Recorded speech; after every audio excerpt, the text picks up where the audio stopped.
Life in your 20s is full of fun questions. Where should I go out tonight? Who should I ask out? How should I respond to this TikTok? And for the lucky few, how can I profit off my name, image, and likeness? But life at that age is also full of tough questions. How can I afford rent after college? How can I get a job when everything seems so competitive? Should I have kids? How do I know if I have brain rot or whether I have a gambling addiction? Students in Towson University's podcasting course teamed up to tackle these questions and more. Here's what they had to say. Imagine you're graduating from college in 3 short weeks. You've been working towards this degree for the last 4 years. You've bought your graduation outfit, perfected your resume, and have been applying to jobs for the last 4 months in the best cases.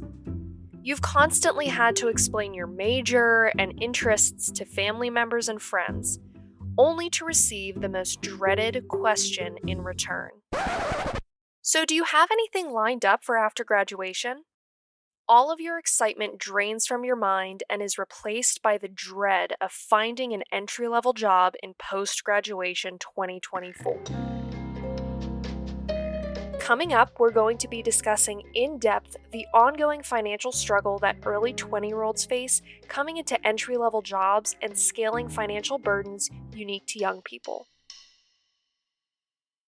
But as Money Watch reporter Amy Peakey explains, the value of real estate is soaring faster than people's incomes in many parts. More than half of Americans say they would need at least $100,000 a year to be financially comfortable. Younger generations, the cost of living has increased so much that they have 86% less purchasing power than the baby boomers did. As a result, homeownership rates have trended downward, specifically among millennials and Gen Z. I'm coming to the realization that the housing market is terrible. I'm currently a senior at Towson University, and the thought of living on my own, trying to make, a home for myself rather than living with my parents, the thought of owning a house never really came to mind, honestly. It just always seemed expensive. I'm Kaylin, and I'm here to discuss on why Gen Z is renting rather than buying. On this episode, we're going to be talking about the work hard, play hard mentality you need in order to maintain responsibility and productiveness while still having fun.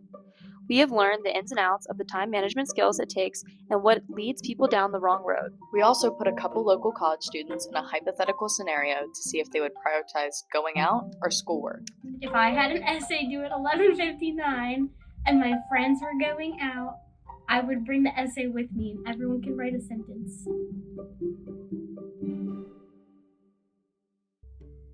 Bailey, can I tell you what happened at work today? It was actually so crazy, like this one customer... Are you listening to a word I'm saying? Sorry, Danny. I'm texting my coworkers about what happened last night at work. Have you ever been on either side of this conversation? Had a friend that can't have a conversation without picking up their phone? That you can't hold their attention for more than 5 seconds? Well, they might be suffering from brain rot. We will be addressing how much attention span has decreased, what are the signs, what are the repercussions, and can you get rid of brain rot? On this episode, we are going to be diving into decay. No one is safe.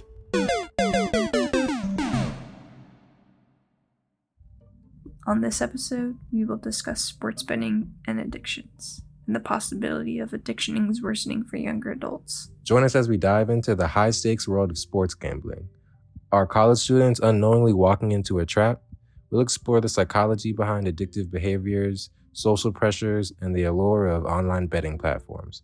Uncover the hidden risks and consequences as we reveal the truth behind online sports betting and addiction in young adults. On DraftKings, you can place a $5 bet. Turn a $5 bet into $200 instantly in bonus bets. Plus, and if you win, you'll get $150 back in free bets that you can place instantly in bonus bets. In hindsight, that's really not the best thing to do, especially the way that these apps have people hooked on it nowadays.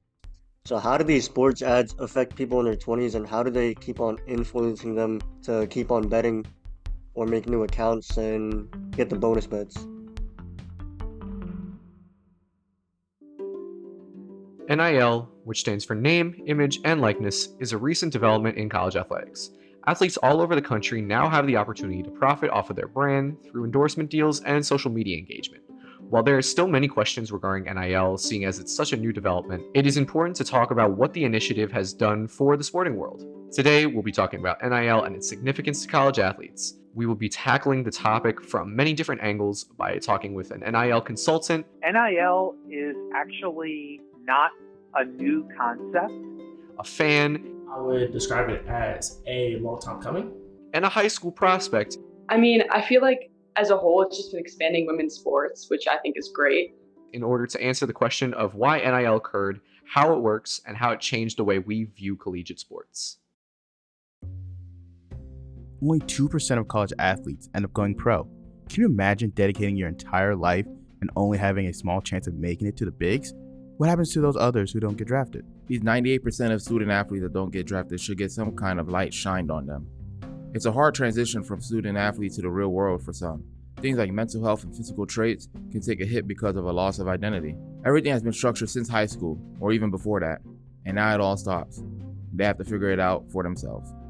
On this episode, we discuss student athletes' transition from their sport, their future goals, aspiration, and what is being done to help the student athlete.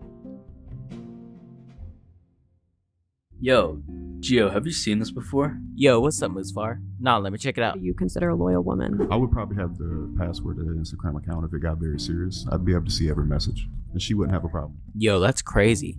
Nah, I haven't seen that one specifically, but I know there's a lot of videos like that all around TikTok where they talk about relationships and their expectations. Like, what would you want his income to be? I feel like this is gonna sound bad. I feel like $300,000, $500,000. Damn, those are some seriously wild takes. And with today's generation spending nearly 95 minutes a day on TikTok, you can really imagine how much of this information is being taken in and really how it's affecting the listeners.